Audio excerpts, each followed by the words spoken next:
Once upon a time, there was a barren and frightening wilderness, whose high, rocky mountains sheltered the evil winds, and whose barren valleys offered hospitality to no one. It was known as the Land of Null. Then one day, a small ship appeared on the Sea of Knowledge. It carried a young prince seeking the future. In the name of goodness and truth, he laid claim to all the country and set out to explore his new domain. The demons of the land were furious at his presumption and banded together to drive him out. After days of battle, all that remained to the prince was a small piece of land at the edge of the sea. He built a city there, and soon ships bearing settlers came. The city grew and pushed its boundaries farther out. Soon, it was no longer just a city. It was a kingdom, and it was called the Kingdom of Wisdom. Here, my senior project takes place.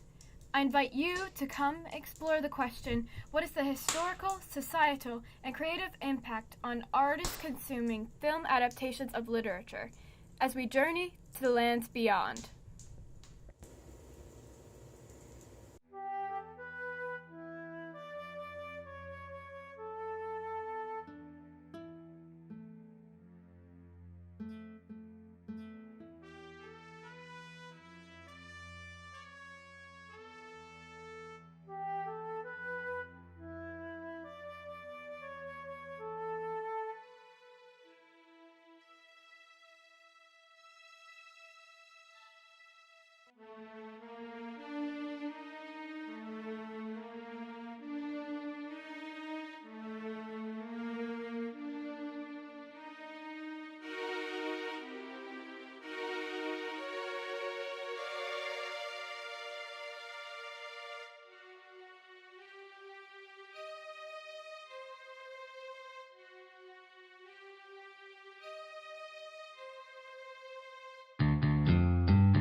I don't think it's my birthday, and Christmas must be months away.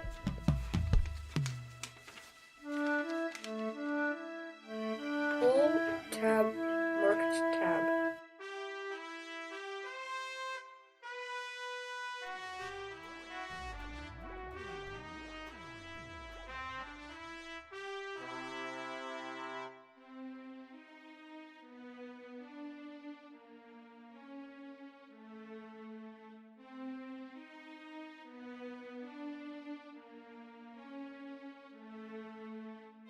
Welcome. You are now the proud owner of one genuine Turnpike toll booth, easily assembled at home and for use by those who have never traveled to the lands beyond. Beyond what? Beyond your wildest imagination, of course. This package contains 3 precautionary signs to be used in a precautionary manner, assorted coins for use in paying tolls, 1 map up to date and carefully drawn by master cartographers, 1 book of rules and traffic regulations. Have your destination in mind?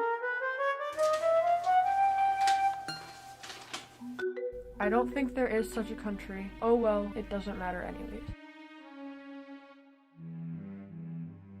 The castle in the air. Might as well go there as anywhere.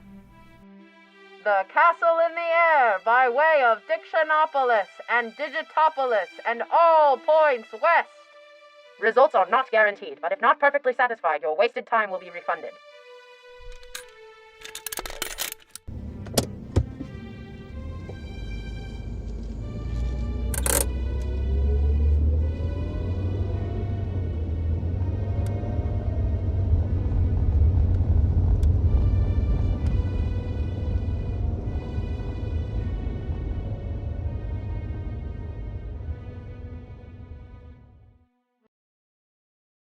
Welcome to Expectations. Whether you find your own way, you're bound to find some way. If you happen to find a way, please return it, as it was lost years ago. I imagine by now it's quite rusty. Here we meet the weatherman, who cheerfully offers predictions and directions. Expectations are the belief that someone will or should achieve something. Since before film was even invented, artists have been creating adaptations in other forms. Pieces such as poems, operas, paintings, songs, and dances were the first creative attempts at adaptations. Each new generation of story makers adopted familiar templates and outlines for their storytelling purpose. Even writers who we might consider being the source of much contemporary literature and cinematic appropriation were themselves refashioning previous mythical traditions.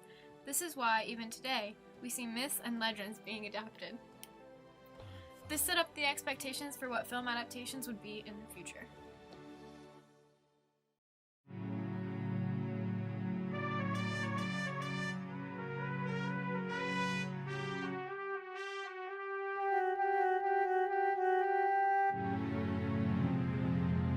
I wonder where I am. You're in the doldrums. The doldrums? Yes, the doldrums. What are the doldrums? The doldrums, my friend, are where nothing ever happens and nothing ever changes. Allow me to introduce all of us. We are the authorities at your service. I'm very pleased to meet you. I think I'm lost. Can you help me, please? Don't say think. It's against the law. No one's allowed to think in the doldrums. That's a ridiculous law. Everybody thinks. We don't. And most of the time you don't. That's why you're here. You weren't thinking. And you weren't paying attention either. People who don't pay attention often get Stuck in the doldrums. Stop that at once. Laughing is against the law. Well, if you don't laugh or think, what can you do?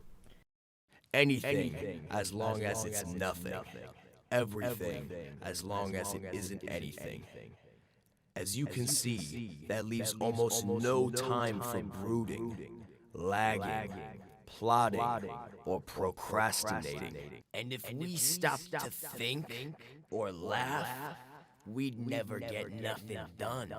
You mean you'd never get anything done? We want to get nothing done, and we can do that without your help. Tell me, does everyone here do nothing? Everyone but the terrible watchdog. He's always sniffing around to see that nobody wastes time. A most unpleasant character. The watchdog. The watchdog! Run! Wake up! Run! Here he comes! The watchdog! Go!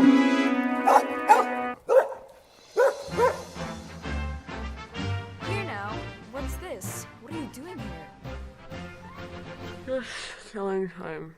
you see. Killing time? It's bad enough wasting time without killing it. Come on, get a hold of yourself. How did you get here anyway?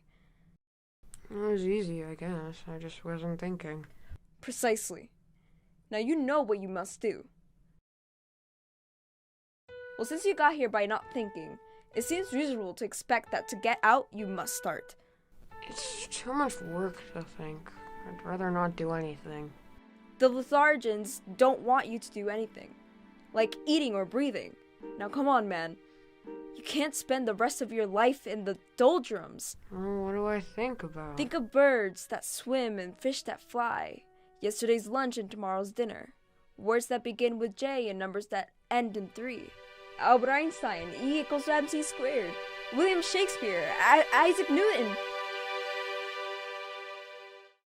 Artists often bring modern themes into older stories and adapt them to fit their modern message. Commentary usually consists of an updated social message as well as an altercation of action.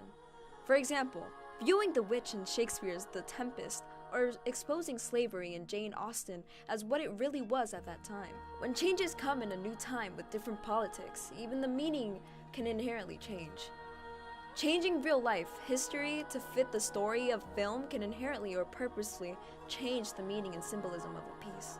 For example, The Crucible was reinterpreted around the time of the McCarthy trials, even though it is set during the Salem witch trials. Themes of history repeating itself come in stories such as Jewish prejudice, in the stories of Merchant of Venice, first published in 1600, and then in Anne Frank, published in 1947. Both come to make powerful movies. The doldrums are a place of sloth and slow progress. When new technology and skills came along in the film industry, often some artists would thrive, taking the industry to the next level. Others, however, found their way in the doldrums, where they struggled to make progress in new waters. Mary Pickford gaining following after appearing in the 1920 adaptation of the story Pollyanna, but as she grew older, her following started to drift off. In an attempt to keep her selling, they insisted on keeping her in the Pollyanna typecast until she fell out of fame, because she just couldn't sell the child act anymore. French filmmaker Jean Renoir was considered a genius of the early film era. However, after riding a high of several successful films, he dove into an adaptation of the Zola novel, Nona. The adaptation struggled to leave the stage format, as many early films did. With this great new technology, it was hard for some to leave the format of the stage that they had known for so long. After this film and the ones to come, Jean had to work really hard to match up with the other directors by using the newly developed technology of sound. In 1888, Louis-Aimé Augustin Leprince shoots and releases the first public film. This set up what would be a long history of film. But when it first came around, however, there was very minimal tech involved. In fact, one of the most famous films of the silent era is Georges Méliès' Voyage dans la Lune. This is the first science fiction film to grace the screen. The movie was based on Jules Verne's From the Earth to the Moon and H.G. Wells' First Men in the Moon. His love for the adaptation led him to write the script, act in the lead role, design set and costumes, direct, shoot, and produce the film. This movie also introduced several of the characteristics of what would become the science fiction genre of film: scientists on adventures, space travel, special effects, and alien-like creatures. It was released and gained immense popularity. As a result, Méliès was considered one of the fathers of both film and special effects, creating the first attempts in double exposure, split screen, dissolve, and fade, effects that are the base of editing today. Another silent film director, von Stroheim, created an adaptation of the novel McTeague. The original movie was 9 hours long, but MGM, in search of profit, cut the movie to its standard 2 hours. Von Stroheim was devastated that his work did not survive. This happened again and again to him. He went into a project and got so into the project that they would fire him for his overenthusiasm. This can show the dangers of being too enthusiastic about what you are adapting. These silent films now live in the archive of the Soundkeeper's Castle. Did you know that there are almost as many kinds of stillness as there are sounds? Sadly, no one pays attention to those anymore. She is in charge of controlling all of the sounds and silence in the lands beyond and the world. She enjoys silence more than anything else, and silent films are her favorite.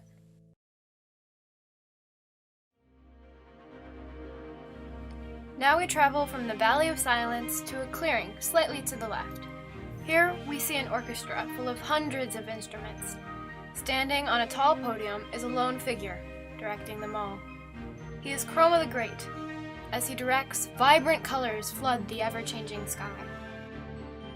I've been practicing since the world began. Just as Chroma sweeps color into the world, in 1935, Technicolor, invented by Herbert T. Kalmus, soon swept the screen.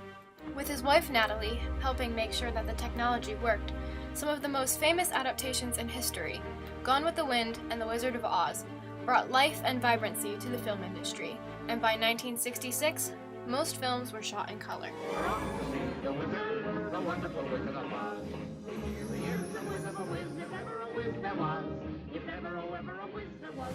Won't you take me with you? Now let's drive to Dictionopolis, City of Words. King Azaz, the Unabridged, ruler of the city, has provided a banquet where Milo and Talk hear several stories of real-world adaptations and how they came to be. I can spell anything.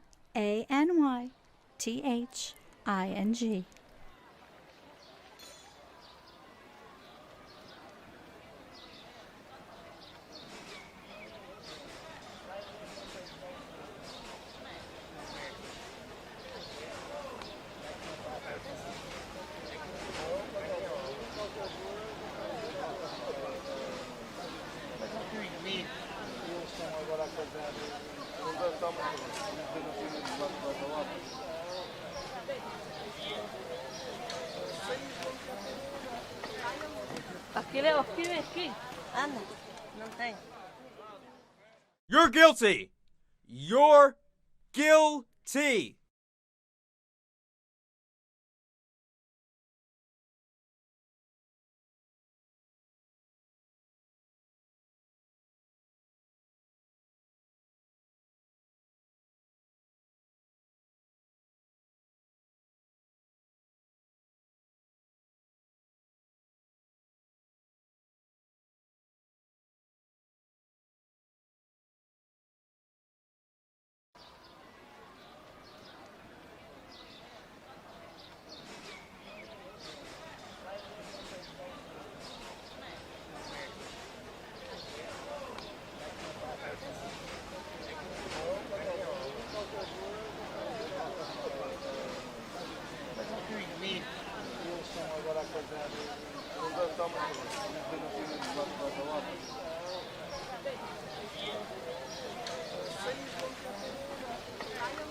Aqui, Leo, aqui. Anda, não tem.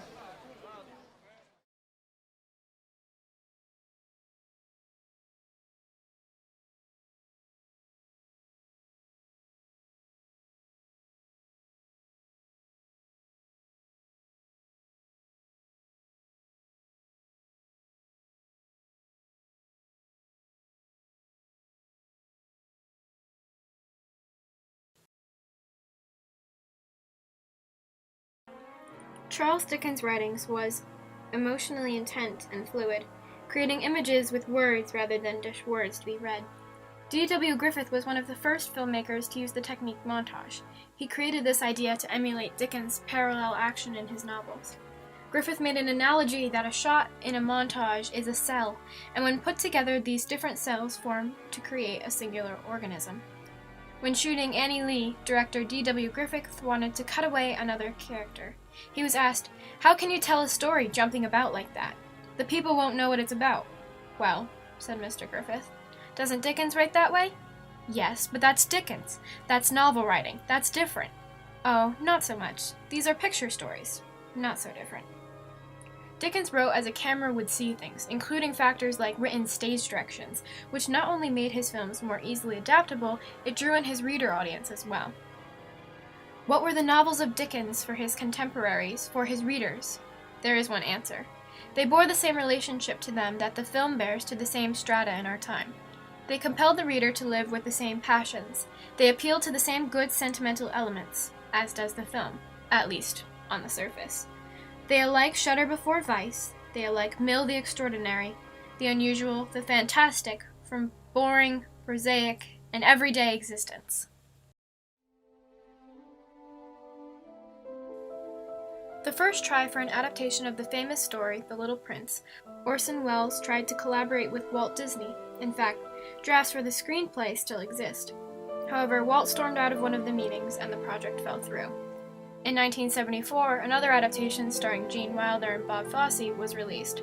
However, the style was off and it was not widely received. Finally, in 2015, another adaptation with a very different spin came out from director Mark Osborne. The author, Saint-Exupéry's estate, contacted him about making the movie, but Osborne said the book exists in the imagination of every reader. Osborne says there's a new version of the book that's created every time someone reads it. He was afraid adapting such an already well-loved book would not end well.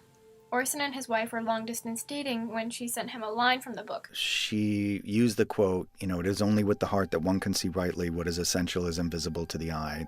Which triggered him into thinking about the possibilities in a movie. I couldn't stop thinking about the idea of using the book as sort of the beating heart at the center of a larger story that was about the experience that one can have with the book. So it became a more large-spread story following a young girl's experience and reaction to the story and message that came with the original book. To completely separate the two worlds, the movie is done in two different styles of animation, one in CG effects and the other using paper cutouts, claymation, and stop motion. The information in this section was composed from an interview with Leon Coward, who was the art director, composer, editor, and associate producer of the film To Be or Not to Be. The film is based on the book written by Kurt Vonnegut, and when designing the idea of the main organization, described in the plot, Coward took inspiration from the book's description and setting. With the description, an eagle perched on a turnstile, and items such as the U.S. flag, Chicago's rivers, and state animal, the organization's symbol began to come to light. Next, Coward began to work on the 16-foot wide mural that was displayed in the film. He read Vonnegut's work and decided that the piece needed to appear as if the main character, Dr. Hitz, was Jesus, with his followers surrounding him. So he researched and incorporated several religious meanings, times, symbols, styles, and more to give the piece that feel. These references included the Greek god Zeus, William Blake, angels, halos, the Hunt of the Unicorn tapestry, Byzantine iconography of Christ's hands. The director, Marco, instructed Coward to hide some past political propaganda symbols as well, so there is also influence from Russian war posters and SS uniforms. When asked what qualities of the film gave it recognition, he answered, "While Vonnegut created the story, it's also the way the cast and crew have interpreted, realized, and communicated the story." After one adaptation, this led Leon Coward to go and create his own film, an adaptation of Oscar Wilde's The Happy Prince. Released in 2019, Little Women was a hit film directed by Greta Gerwig. In the modernization process, several of the themes Louisa May Alcott and Gerwig presented remained consistent to present times, such as marrying rich and typical Hollywood endings. Gerwig said that the harder elements were... And at one point, Joe's skirt catches on fire, which things that actually really happen, but it has this fresh feeling. The challenge was for those 19th century bits to appear fresh. Well, I wanted to take the language seriously that she wrote, and most of my script is lifted either directly from the book or from letters, and then also, just getting really specific with what are these characters' relationships with each other, and I think one thing particularly between Joe and Aunt March is how much they love arguing with each other. that the best part of Aunt March's day is when Joe comes over and they fight. Josephine! Yes, dear. Is there a reason you stopped reading Belsham? I'm sorry. I'll continue. You mind yourself, dearie. Someday you'll need me, and you'll wish you had behaved better. Thank you, Aunt March, for your employment and your many kindnesses, but I intend to make my own way in the world. Oh, well, no one makes their own way. Not really. Least of all a woman. You'll need to marry well. But you are not married, Aunt March. Well, that's because I'm rich. Still to this day, every time I open it, I have the same pure melancholic and nostalgic joy. There's something about it that really grabs me every time, and I just focus on that joy. And I kept the book close to me all the time we were in production. I was referring at the book as the Bible at the time, and so it was really our main reference, and it was definitely my guide as I was doing this adaptation. That was director Denis Villeneuve commenting on his experiences with his new hit movie, Dune. He felt the need to film in a real desert to capture the scope of what the story would be. So with a crew of 800, the biggest Dennis had, they went out and filmed. He claimed all the crew was very professional about it, but it was not an easy task. They spent a year designing the mythical sandworms to make them as mystical and believable as possible. Dennis said all the inspiration for the suspense that came with the sandworms came straight from another famous film, Jaws. The director said that he wanted this movie to be an homage to the togetherness of theater, that the experience of a movie is not quite the same without family or friends in a theater together. At the time of the pandemic, that became more important to him than ever. Attention! Let me have your attention, loyal subjects and friends. Once again on this gala occasion, we have... Pardon me, but everyone is gone. I was hoping no one would notice. It happens every time. They've all gone to dinner, and in just a moment I shall join them. That's ridiculous. How can they eat dinner right after a banquet? Scandalous! We'll put a stop to it at once. From now on, by royal command, everyone must eat dinner before the banquet. But that's just as bad. You mean just as good? Things which are equally bad are equally good. Try to look at the bright side of things. I don't know which side of things to look at. Everything's so confusing, and all your words only make things worse. How true. There must be something we can do about it. Pass a law. We have almost as many laws as words. Offer a reward. Send for help. Drive a bargain. Pull the switch. File a brief. Lower the broom. Tow the line. Raise the bridge. Perhaps you might allow rhyme and reason to return? Ah, how nice that would be. Even if they were a bother at times. Things always went so well when they were here. But I'm afraid it can't be done. Certainly not. It can't be done. Why not? Why not indeed? Much too difficult. Of course, much too difficult. You could if you really wanted to. By all means, you could if you really, really wanted to. How? How? A simple task for a brave lad with a stout heart, a steadfast dog, and serviceable smart automobile. Go on. Yes, please. All that he would have to do is travel through miles and miles of harrowing and hazardous countryside, into unknown valleys and uncharted forests, passing yawning chasms and trackless ways until he reached Digitopolis, of course, if he ever reached there. From there, it's a simple matter of entering the mountains of ignorance, full of perilous pitfalls and ominous overtones, which a land of many venture but few return, and whose evil demons slither slowly from peak to peak in search of prey. Then, an effortless climb up a 2,000-step circular stairway without railings in a high wind at night, for in those mountains, it's always night, to the castle on the air. After a pleasant chat with the princesses, all that remains is a leisurely ride through those chaotic crags, whose frightening fiends have sworn to tear any intruder limb from limb and devour him down to his belt buckle.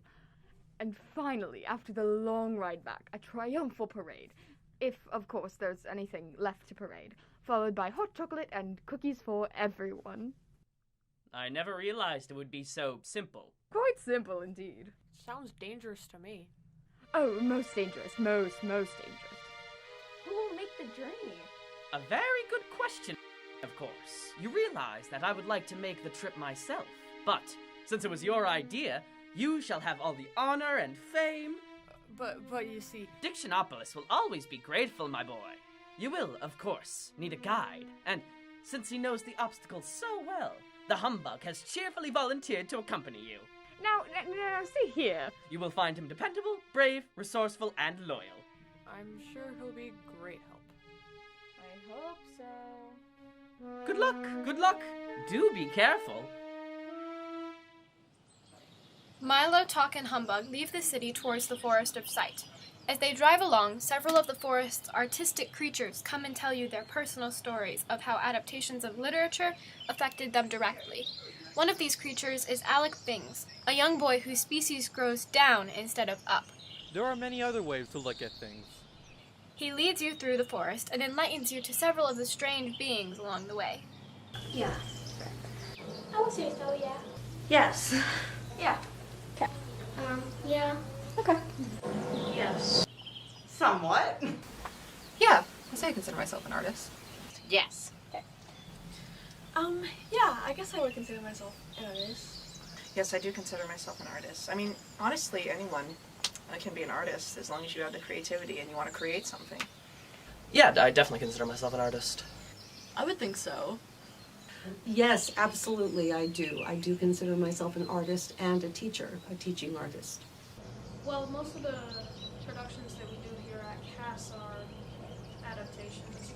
I've done a lot of adaptations, especially here at CAST. We've done a lot of junior and a lot of kids shows. So we'll be working through a show and, you know, a song that I know from the original will be cut out and I get sad. Adaptations. Until you asked me that question, I never really thought of it as having an impact, but indeed it has. Maybe just the way that I do things. I think they've inspired me to do more for musicals and stuff, and to try to like put myself out there to perform for others. I would say they've either gave me inspiration or made me see what I do in a different way. You get inspired by this one piece of art, and you want to carry it on, but also give your new sort of twist to it. So it's not like an exact copy. It's really cool that people can see art and then in their own mind make an interpretation of that art. It can inspire so many people to do further research, to find out the nitty-gritty about what was actually happening. Yeah, I think it's given me a lot of experience, and I can use that. It widens horizons almost. I would say it would help me either get into colleges or high schools or any early schools I really wanted to get into for performing arts.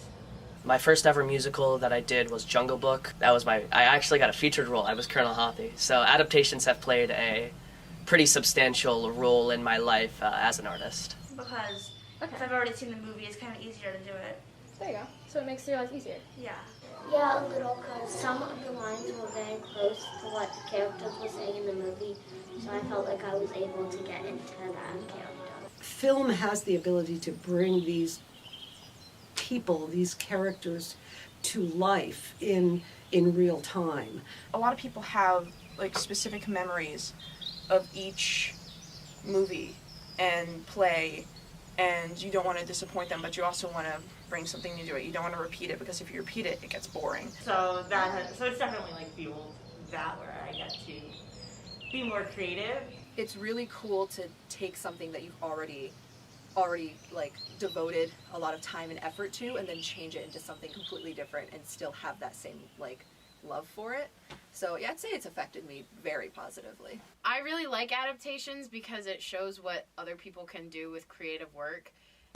I feel like they've like changed a role I've played and made it either like more important in the thing I'm playing, or just like made it more of a background character, but like a good background character. It gives me an idea, like a basis of what her character is, and then I can just add my own little quirks to her. I've been able to grow as an actress and as an assistant.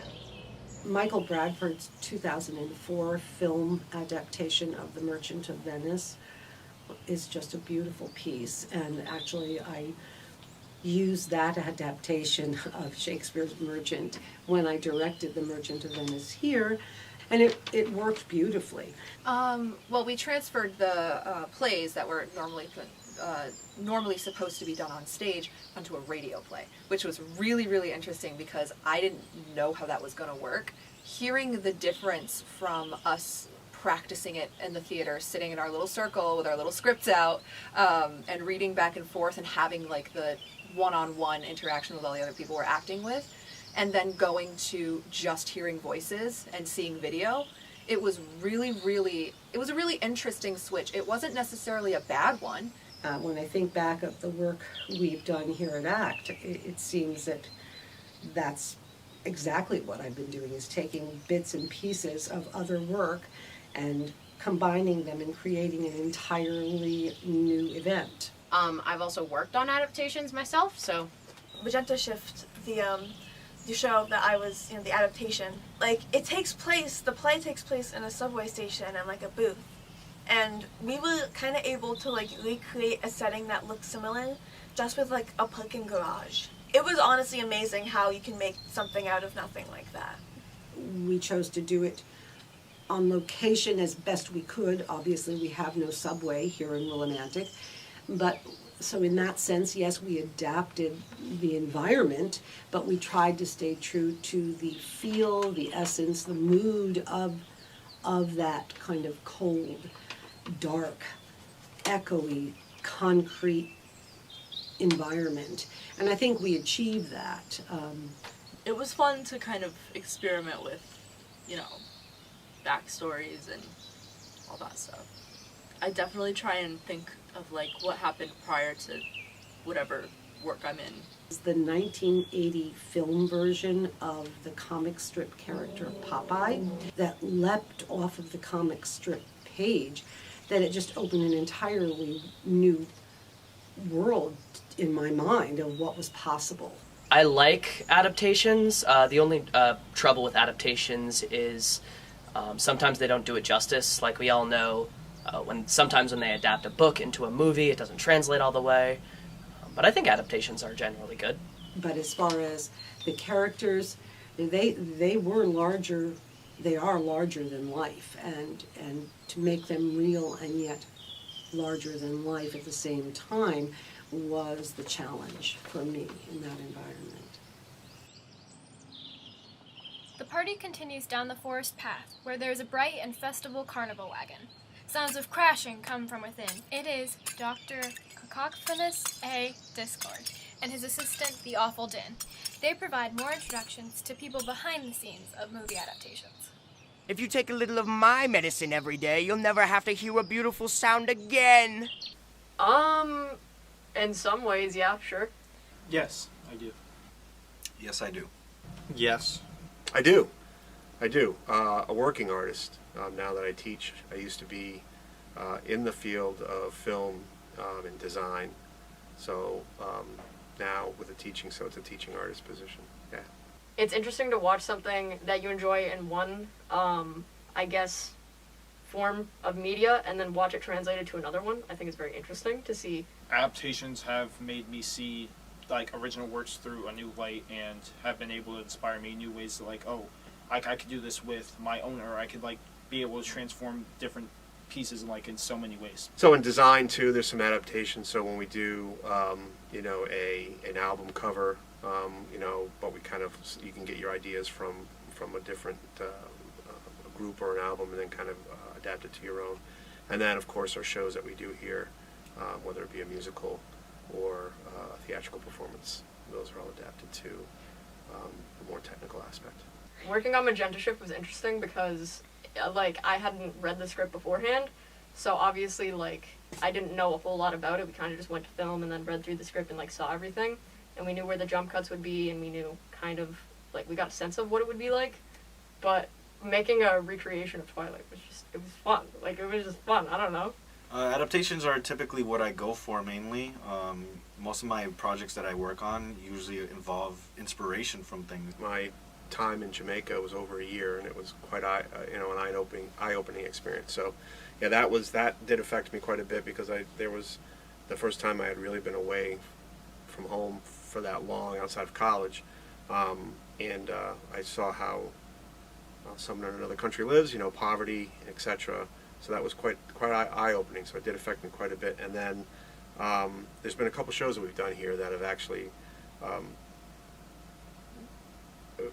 kind of made me emotional. And one was Godspell, and the other one was Jesus Christ Superstar. Those two were really well done and suspended my disbelief in the characters. They weren't students to me; they were actually performers. So they made me just learn how to be flexible with which is something I have to be able to do in the real world, is being able to whoever wants this piece done, having it the way they want it done while also using my creative judgment to do something they would like.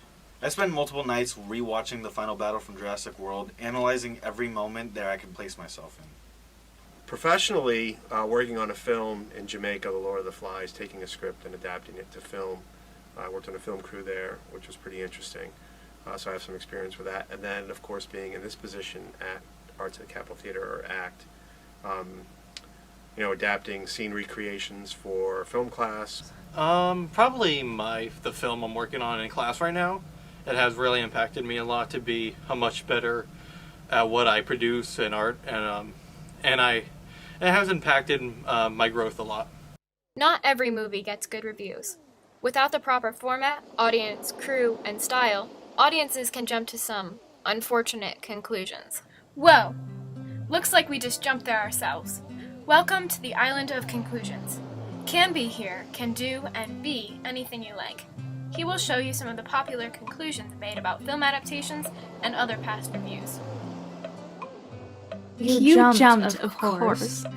That's the way almost everyone gets here. Because film has only 2 ways of getting direct written dialogue across, voiceover and spoken word, it becomes hard sometimes to translate text to screen.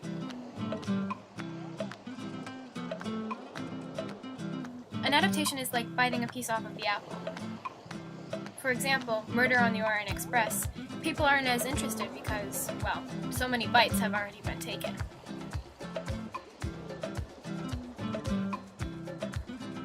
Another downside of adaptations is people who are familiar are often also really passionate about precisely following the structure of books. And honestly, in many cases, you will make a better movie or TV show if you allow yourself to stray a little bit from what is technically the exact content of the book. Because if you were writing a movie or a TV show, you would write it differently than a novel. In a review done by The New Yorker, Richard Brody states that the biggest issue with Washington's adaptation of Fences was it was lacking in freedom from the fact of the original. It depended on the theatrical manner and constraints of a play instead of exploiting the measures of freedom that film could bring. Although it starred a high-end cast, it possesses the nature that the film was made for stage instead of vice versa. The original source may be a novel or play the studio has purchased, and the writer is employed to do an adaptation from it. He makes the changes necessary for dramatic effect in another medium, those required to conform to the producer's personal fantasies and his notions of what the public wants and to meet the taboos of the production code, and tailors it all to the screen personalities of the actors who will play their star roles. Sometimes, only the title of the original novel or play is left. Canby tells Milo and his friends, after learning this information, they can swim to escape the island. Safely ashore, the party continues to Dictionopolis, City of Numbers. A strange creature comes to lead you to the Mathemagician, ruler of the city. My angles are many, my sides are not few. I'm the dodecahedron. Who are you? A city of science, numbers, and studies, he shows you how adaptation studies can help us learn about the science behind why we like watching film adaptations of literature. One of the first principles of adaptation studies is that adaptations create a cycle. We see a form of art, we have ideas for further creation, we recognize the differences, tension exists between the new ideas and what's written, art creates other art, someone sees the adapted art, and the cycle repeats itself. However, that circular process, in this case, has to have room to change shape and expand. Because adaptation is a form of replication without repetition, change is inevitable, even without any conscious updating or altering of setting. Appropriation is when this circle begins to change, as the adaptation deviates from the original work. This is what creates an adaptation. The word itself has many definitions, but I'm going to use Dartmouth College's Film Studies Guides. A pre-existing work, often literary or theatrical, that has been made into a film. Deborah Cartmel, a leading person in adaptation studies, broke the subject of film adaptations of literature into 3 sections: transposition, commentary, and appropriation. Transposition is described as taking a story from literature and retelling it in a different form, such as theater or film. Commentary is taking the story and changing it so that a different angle or perspective is seen, and by doing so, deviates from the original storyline. Similarly, another leader in adaptations, Linda Hutcheon, broke down another part of the adaptation studies into 3 other categories. Linda claims that there are 3 main ways that humans engage with stories: telling, showing, and interacting. Hutcheon said that telling is when a story is told in written form, such as novels or short stories. Showing is when you view it in performance media like theater and film. Lastly, interacting is when the audience can take an active part in the story, such as a video game adaptation. Both of these breakdowns are important to understand the expanse that an adaptation can cover. Adaptations experiment with many factors such as genre, mood, time period, and style. They can also take one angle from one piece of work. For example, one piece of literature could have one adaptation made per each theme of anthropology, social history, cultural studies, structuralism, feminism, psychoanalysis, and psychology. Throughout history, adaptations can repeat themselves because each one can explore a new element. To quote Julie Sanders, the rewrite, be it in the form of a novel, play, poem, or film, invariably transcends mere imitation. serving instead in the capacity of incremental literature, adding, supplementing, improvising, and innovating. The aim is not replication as such, but rather complication, expansion rather than contraction. Adaptation studies is not an exact science. However, techniques such as film analysis, statistics and audience reactions, and narrative voice can be factors that help us understand more about adaptations. As they walk through a large stone door into a dark cave full of working miners, a figure in a large flowing cape approaches you. He is the mathematician. You'll find that the only thing you can do easily is be wrong, and that's hardly worth the effort. Milo asks questions about numbers. After asking where the biggest number is held, the mathematician reveals the door to a long staircase going to the City of Infinity. Milo starts to climb the stairs, up and up and up, but he soon loses stamina and stops to take a rest. I should have known it. I'll never get there. You wouldn't like it much anyway. Infinity is a dreadfully poor place. They can never manage to make ends meet. Approaching him is half a boy. This is 0.58, an anomaly of stats. As he explains, Oh, we're just the average family with 2.58 children. As I explained, I'm the 0.58. 0.58 enlightens Milo with some information on adaptations that have been adapted an infinity of times. Film history has gone through a number of these cycles. From the early 1910s German Autorun film, literally translated to the author's film, inspired by early French adaptations. Then in 1930, the Hollywood studio system came up with a list of authors of whom they could buy the rights to use their books and turn them into film scripts. Across the pond, English films followed suit, beginning what was known as the Quality British Film era. They attempted to beat out these Hollywood studio system adaptations. However, the extreme number of similar films soon phased them out of existence. However, once again in the 1950s, a resurgence appeared out of specifically horror and Shakespeare adaptations in England. Many of these phases have been in an attempt to outbeat the Hollywood system, but these adaptations have often been considered some of the best-known stories due to their many versions. One of the most adapted forms of literature is comic books. Although done in infancy, these adaptations repeatedly affect our society and movie culture. Batman started out as a comic book published by DC Comics. In 1966, the iconic classic Batman aired for the first time. It became a surprise smash hit. Newspapers at the time claimed the show had started a bat craze that swept the world. Since then, many more films done by a variety of people have come to light, but the 66 Batman is still considered the pivot point that started it all. Why? There was an urgent need for heroes. Oh, Batman and Robin, thank heaven you're here. And Batman shows up at this time in primary colors. It was the right thing at the right moment. We needed Batman. It's Batman! John! We were able to take all of that and kind of weave it into the show. Batman brought a hero that would be taken seriously by the kids, but was campy enough that the adults would enjoy it as well. More importantly, Batman brought an undeniably morally good character to the screen in a time that needed just that. Historical events allowed this show to be a smash hit, starting a craze that would continue into the present day long after historical events like the Vietnam War were over. When interviewed, several of the directors and producers of the X-Men movies were told that it was crazy or impossible to create adaptations of these famous comic books. For example, Bryan Singer, director of the X-Men movies, who had only previously done movies with little effects and more realistic settings, was told he had a big challenge in front of him because not many people had done X-Men before successfully. Stan Lee said at first they were hesitant to give the rights because of previously unsuccessful adaptations. X-Men actor Sir Patrick Stewart said, "When you take material that already exists and is much loved, I think that what's required is that there is an absolute seriousness about the quality of the original material, that you don't approach it ironically or with tongue-in-cheek." This is the same story with many comic book movies, spanning to Marvel, DC,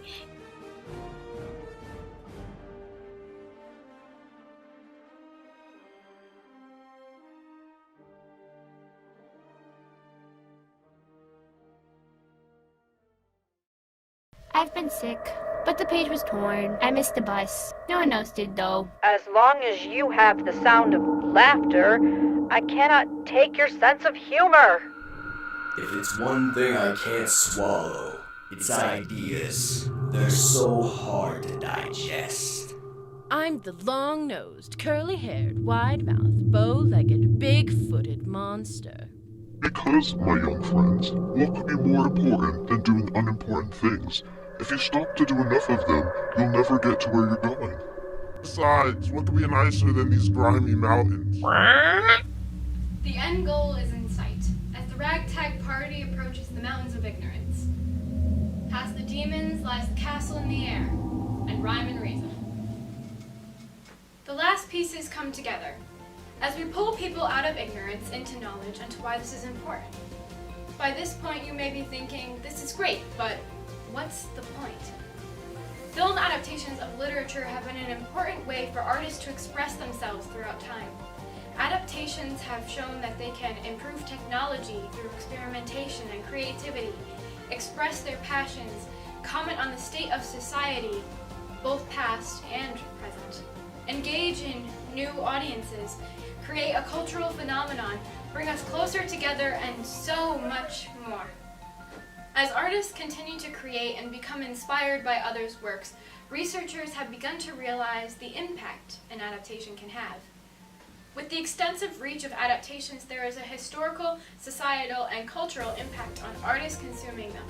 As we continue to view, explore, and create these adaptations, we become more aware of the connections that they bring and the impact that they can make. The point of this whole experiment was for me to explore all of the elements that go into a film adaptation of literature, and to make these elements more accessible to the public. I got to interview, create, adapt, and explore all the possibilities. The hope is that this encourages you to do the same. I have made my production binder with the entire experience of making this documentary, the adaptations, and more. If you wish to learn more about AV, documentaries, the adaptation, or anything in this documentary, it is available to you. Now watch as we see Milo, Talk, and Humbug pass the last of the demons of ignorance.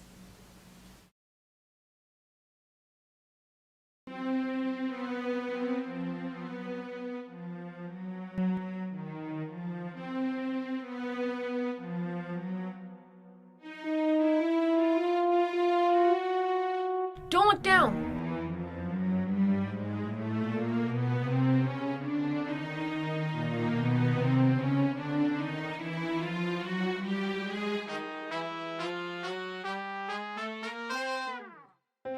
Welcome. We've been expecting you. You must be the Princess of Pure Reason. Yes. Then you are Sweet Rhyme. We've come to rescue you. And the demons are close behind. And we should leave right away. Oh, they won't dare come up here. And we'll be down there soon enough. Why don't you sit down for a moment and rest? I'm sure you must be tired. Have you been traveling long? Days. Weeks. It has been a long trip. But we would have been here much sooner if I hadn't made so many mistakes. I mean, I messed up the whole sky. I'm afraid it was my fault. You must never feel badly about making mistakes, as long as you take the trouble to learn from them. For you often learn more by being wrong for the right reasons than you do by being right for the wrong reasons. But there's so much to learn. Yes, that's true. But it's not just learning things that's important. It's learning what to do with what you learn, and learning why you learn things at all that matters. That's just what I mean. Many of the things I'm supposed to know seem so useless that I can't see the purpose in learning them at all.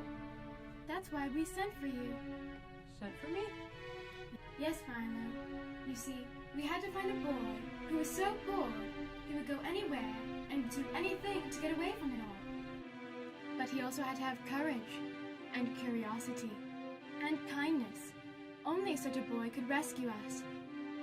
You may not see it now, but whatever we learn has a purpose, and whatever we do affects everything and everyone else, even in the tiniest way. Why, when a housefly flaps his wings, a breeze goes round the world. When a speck of dust falls to the ground, the entire planet weighs a little more.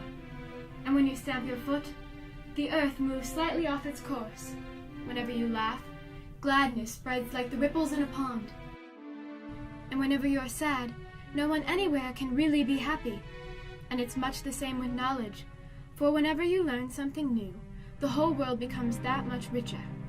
And remember also that many places you would like to see are just off the map, and many things you want to know are just out of sight or a little beyond your reach. But someday you'll reach them all, for what you learn today, for no reason at all, will help you discover all the wonderful secrets of tomorrow. I think I understand, but... We're moving! I think we better leave now. But how will we get down? There's no stairway, and we're sailing higher by the minute. Well, time flies, doesn't it? On many occasions. Can you carry us all? The princesses can ride on my back. Milo can catch hold of my tail, and you can hang on to his ankles. But what of the castle in the air? Let it drift away, and good riddance, for no matter how beautiful it seems, it's still nothing but a prison.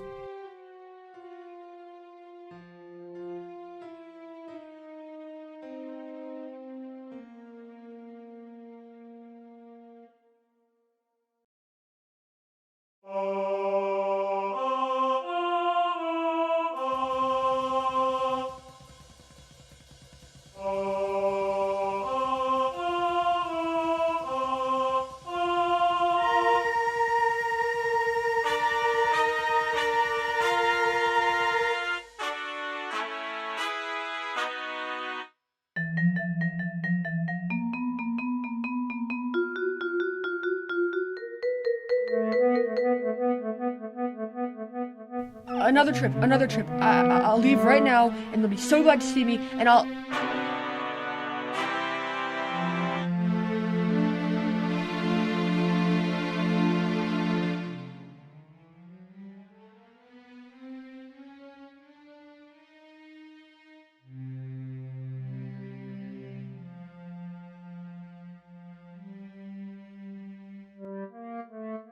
Dear Milo, you've now completed your trip, courtesy of the Phantom Toll Booth. We trust that everything has been satisfactory. It's true that there are many lands you've still to visit, some of which are not even on the map, and wonderful things to see that no one has yet imagined. But we're quite sure that if you really want to, you'll find a way to reach them all by yourself. Yours truly,